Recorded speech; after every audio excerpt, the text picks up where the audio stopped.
नगर में एक बहुत अमीर सौदागर रहता था। उसके पास हर प्रकार के सुख की सामग्री थी, परंतु उसे एक बात का बड़ा दुख था। उसका एक ही पुत्र था और वह भी महामूर्ख। सौदागर यह सोचकर कि उसका नालायक बेटा उसके कमाए हुए धन का नाश करेगा, अत्यंत चिंतित रहता था। परंतु सौदागर की पत्नी कुछ और ही सोचती थी। उसका ख्याल था कि उसका नालायक बेटा सुयोग्य पत्नी पाकर मूर्ख नहीं रह पाएगा, इसलिए वो प्रतिदिन अपने पति सौदागर से कहती, बेटा बड़ा हो गया है, इसका विवाह करना चाहिए, जिससे हम भी घर में एक बहू लाकर अपने जीवन के शेष दिन सुख में बिता सके। सौदागर उत्तर में कहता, विवाह करना तो ठीक है, पर क्यों किसी अबला को इस मूर्ख के पल्ले बांधने को कहती हो? उस बेचारी का जीवन नष्ट हो जाएगा। बेटा सुधर नहीं सकता, मूर्ख है ही और मूर्ख रहेगा भी, हमारा नाम डुबाएगा, इसलिए मुझसे इस बारे में कुछ भी न कहा करो। परंतु पत्नी के बार बार अनुरोध करने पर वो एक दिन राजी हो गया, पर एक शर्त तय हुई। वो ये थी कि सौदागर मूर्ख बेटे को एक बार फिर से आजमाए। पत्नी ने ये शर्तें स्वीकार कर ली। सौदागर ने दूसरे दिन अपने पुत्र को पास बुलाकर कहा, बेटा ये लो 3 पैसे, इनको लेकर बाजार जाओ। 1 पैसे में अपने लिए कुछ चबेना लो, दूसरे को पानी में डाल दो, तीसरे पैसे से 5 चीजें मोल लो, कुछ खाने की, कुछ पीने की, कुछ चबाने की, कुछ बाग में बोने की और कुछ गाय को खिलाने के लिए। सौदागर का पुत्र 3 पैसे लेकर बाजार गया। पहले पैसे में अपने लिए कुछ खाने की चीजें ली और नदी की ओर चला। नदी पर पहुंचकर वो सोचने लगा कि पैसा तो काम की चीज है, मैं इसे नदी में क्यों फेंक दूं? पर पिता की आज्ञा को भी तो मानना ही है। ये सोचते सोचते उसने न तो नदी में पैसा ही फेंका और न ये सोच सका कि क्या किया जाए। वो वही नदी किनारे बुत की तरह खड़ा हो गया। इतने में वहाँ एक नवयुवती आई। उसने जब सौदागर पुत्र को इस प्रकार देखा तो पास आकर बोली, आप क्या सोच रहे हैं? सौदागर के पुत्र ने सारी बात कह सुनाई तो वो बोली, पैसा नदी में फेंकना मूर्खता है, ये तो पास रखने की चीज है, और 1 पैसे में 5 चीजें मोल लेने से तुम्हारे पिता का अर्थ है कि तुम एक तरबूज मोल ले लो, उसमें ही 5 चीजें हैं। यह नवयुवती वहाँ के लुहार की बुद्धिमान बेटी थी। सौदागर पुत्र ने उसकी बात मान ली। वो बाजार से एक तरबूज मोल लेकर घर गया और उसे अपने पिता के सामने रखा। उसका पिता ये देख हैरान हुआ कि उसका मूर्ख पुत्र एकदम बुद्धिमान कैसे हो गया। इस पर उसने उससे पूछा, बेटा सच बताओ, तुम्हें यह वस्तु मोल लेने में किसने मदद दी? ये तो तुम्हारी बुद्धि से बाहर है। बेटे ने झट से सारी बात कह दी।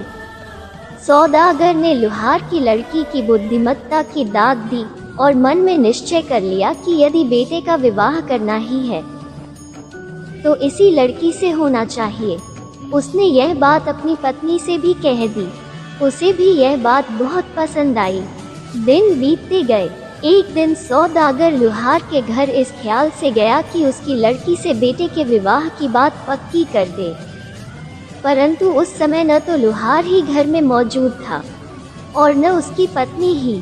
लुहार की बेटी ने धनवान मेहमान का सादर आसन दिया और चाय बनाई। सौदागर ने चाय का प्याला पीते हुए कहा, बेटी तुम्हारे माता पिता कहाँ गए हैं? चतुर बालिका ने कहा, मेरे पिताजी तो बाजार एक कौड़ी का हीरा मोल लाने और माताजी एक के घर कुछ बातें बेचने गई है। सौदागर ने लाख कोशिश की कि इस बात को समझ ले, पर समझ न सका। सो उसने फिर कहा, बेटी मैं तुम्हारी बातें नहीं समझ सका, कृपया करके मुझे समझा दो। ये सुन वो बोली, मेरे पिताजी तो दिए के लिए एक कौड़ी का तेल लाने गए हैं। मेरी माताजी किसी का विवाह निश्चित करने के लिए गई हैं। वही इसका अर्थ है। इतनी देर में लुहार उसकी पत्नी भी आ गई। सौदागर ने उसको अपने आने का कारण कह सुनाया। वो इस बात को मान गए और मूर्ख सौदागर पुत्र का विवाह चतुर लुहार पुत्री से होना पक्का हो गया। दूसरे दिन ही सारे शहर में ये खबर फैल गई कि सौदागर अपने पुत्र का विवाह एक लुहार की पुत्री से करने जा रहा है। शहर में तरह तरह की बातें होने लगी। बहुत से दुष्टों को जलन भी हुई कि एक गरीब बाप की बेटी बड़े सौदागर की बहू हो जाएगी। कुछ लोग तो इसको सहन न कर सके और एक दिन सौदागर पुत्र से जाकर बोले, देखो जी, तुम अमीर हो, इस पत्नी से जो कि तुम जानते हो गरीब बाप की बेटी है, तुम दुख न पाओ, इसलिए उसे काबू में रखने के लिए उसकी प्रति रात जूतों से मरम्मत करते रहना, नहीं तो अंत से वो सिर पर सवार हो जाएगी। मित्रों की यह बात उस मूर्ख ने मान ली। जब इस बात का पता लुहार को चला तो उसने अपनी पुत्री को इस बात पर मजबूर करना चाहा कि वो ऐसे मूर्ख से विवाह न करे, पर उसने कहा, मैं विवाह करूंगी और इसी सौदागर पुत्र से ही करूंगी। फिर समझा कर बोली, आप कोई चिंता न करें, वो जो कुछ कहता है वैसा कभी नहीं होगा और मैं अपनी बुद्धि से सबके जीवन को सुखी बना लूंगी। कुछ दिनों बाद बड़ी धूमधाम के साथ उनका विवाह रचा गया। पहली रात को ही मूर्ख सौदागर पुत्र ने अपने दुष्ट मित्रों की शिक्षा पर चलने के इरादे से जूता उठा लिया और यह सोचकर कि उसकी पत्नी सोई हुई है, उसने उसको जूतों से मारने की कोशिश की, पर उसने हाथ पकड़ते हुए कहा, देवता, सुहाग रात को ऐसा नहीं होना चाहिए, ये बुरी बात है। उसका पति सौदागर पुत्र मान गया। इस प्रकार वह प्रति रात उसको कुछ न कुछ कहकर टालती रही। 7 दिन के बाद बहू अपने मायके चली गई। यार लोगों को जब सौदागर पुत्र से पता चला कि उसने उनके कहने पर अमल नहीं किया है तो बोले, तुम तो डरपोक ही निकले, अब देखना तुम्हारी बीवी तुमको कैसा नाच नचाएगी। बहू तो मायके आ गई और इधर सौदागर ने अपने पुत्र को बहुत सा धन, माल, नौकर चाकर, सवारी इत्यादि देकर बाहर के देश में व्यापार करने को भेजा। सौदागर का विचार था कि इससे उसका पुत्र कुछ तजर्बा प्राप्त करेगा। सौदागर पुत्र विदेश जाते हुए एक दिन एक शहर में पहुंचा। वहां उसने एक विशाल महल की एक खिड़की से एक सुंदर युवती को झांकते हुए देखा। महल के चारों ओर एक ऊंची दीवार थी और इसके चारों ओर सेब, नाशपाती और बादाम का एक बड़ा बाग था।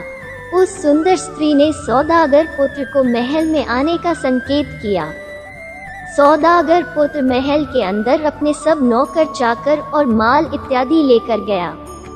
कुछ मीठी बातें करने के बाद युवती ने उसे नर कश्मीर में एक विशेष प्रकार का शतरंज खेलने को कहा। उसने खेलना स्वीकार कर लिया, पर सौदागर पुत्र शतरंज खेलना तो जानता ही न था और वो युवती इसमें माहिर थी। कुछ ही खेलों के बाद सौदागर पुत्र अपना सब कुछ और अपने आप को भी हार गया। उस युवती ने उसका माल दौलत अपने कोष में जमा करवाया और उसको उसके नौकरों सहित जेल में बंद कर दिया। जेल में उसके साथ बुरा व्यवहार होने लगा और वो बहुत दुबला हो गया। जेल के सींचों में से उसने एक दिन एक राह चलते से विनय की कि वो उसकी बात सुन ले। पथिक के ये कहने पर कि वो श्रीनगर का रहने वाला है। सौदागर पुत्र ने उसको पत्र ले जाने को कहा। पथिक ने उस पर दया करके उसको कलम, दवात और कागज ला कर दिया और उसने 2 पत्र लिखकर उसको दिए। एक पत्र तो उसने अपने पिता को लिखा, जिसमें उसने सब हाल सच सच लिख दिया, और दूसरा अपनी पत्नी के लिए, जिसमें उसने लिखा, मैं अब बहुत धनवान हो गया हूँ और अब जल्दी आकर तुम्हें खूब जूते मारूंगा। पथिक दोनों पत्र लेकर विदा हुआ। वो बेचारा अनपढ़ था। शहर में आकर उसने पिता के नाम का पत्र लुहार की लड़की को दिया और उसका पत्र सौदागर को। लुहार की लड़की ने पत्र देखा तो बहुत दुखित हुई और झट सौदागर के पास गई। उसने भी अपना पत्र दिखाया। योग्य बहू ने सौदागर से माल दौलत मांगकर उसी प्रकार शहर से विदेश के लिए प्रस्थान किया और अपना रूप एक सौदागर का बनाकर वह भी उसी महल के पास आई। महल में जाकर उसने उस स्त्री को शतरंज खेलने के लिए ललकारा। युवती के नौकरों को प्रलोभन देकर उसने अपने पक्ष में पहले ही कर लिया और उस युवती के हर बार जीतने का भेद भी जान लिया। दूसरे दिन उसने शतरंज की सब बाजियां जीतकर उस युवती तक को जीत लिया और उसको अपना कैदी बनाया। उसी क्षण उसने अपने पति को जेल से बाहर निकलवाया और उसके कपड़े बदलवाए, पर वो उसे न पहचान सका। अगले दिन लुहार पुत्री ने अपने शहर के लिए प्रस्थान किया। उस हारी हुई युवती का सब माल भी ऊँटों और घोड़ों पर लाद लिया और अपने पति के जेल की पोशाक को एक संदूक में बंद करवाकर उसको अपने पास ही रख लिया। शहर से बाहर पहुंचते ही उसने अपने पति को सब माल लेकर घर जाने को कहा और बोली, आप घर जाइए और मैं भी जल्दी ही आपसे मिलने आता हूँ। घर लौटने पर सौदागर पुत्र का स्वागत बहुत अच्छी तरह हुआ। उसके माता पिता के सुख का अंत न रहा। कुछ समय के बाद उसकी पत्नी भी वहां आई। मूर्ख सौदागर पुत्र यह सोचकर कि वह अब बहुत मालदार है, एकदम से उठा, अपने पांव से जूता उतारा और अपनी पत्नी को पीटने पर उतारू हुआ। उसकी पत्नी ने उसके जेल की निशानी, कपड़ों का संदूक जो साथ लाई थी, मंगवाए। उसने उसका ढक्कन खोलकर वो कपड़े निकालकर उसको दिखाए, पर मुंह से कुछ न कहा। सौदागर पुत्र ये देखकर हैरान हुआ और सब बात समझ गया कि उसको छुड़ाने वाला उसकी बुद्धिमान पत्नी के सिवा और कोई नहीं था। वो बड़ा लज्जित हुआ और उसने अपनी सारी कहानी कह सुनाई और उससे माफ़ी मांग ली। इसके बाद वह दोनों सुख से जीवन बिताने लगे। फिर मिलेंगे दोस्तों एक नई कहानी के साथ। तब तक के लिए हंसते रहें, मुस्कुराते रहें, अपना ख्याल रखें और इसी तरह हमारे साथ जुड़े रहें। धन्यवाद। अगर आपको ये कहानी अच्छी लगी और इससे कुछ सीख मिली तो चैनल को सब्सक्राइब ज़रूर करें। आपका एक सब्सक्राइब हमें इसी तरह से नई नई कहानियाँ आपके लिए लाने के लिए प्रेरित करता है।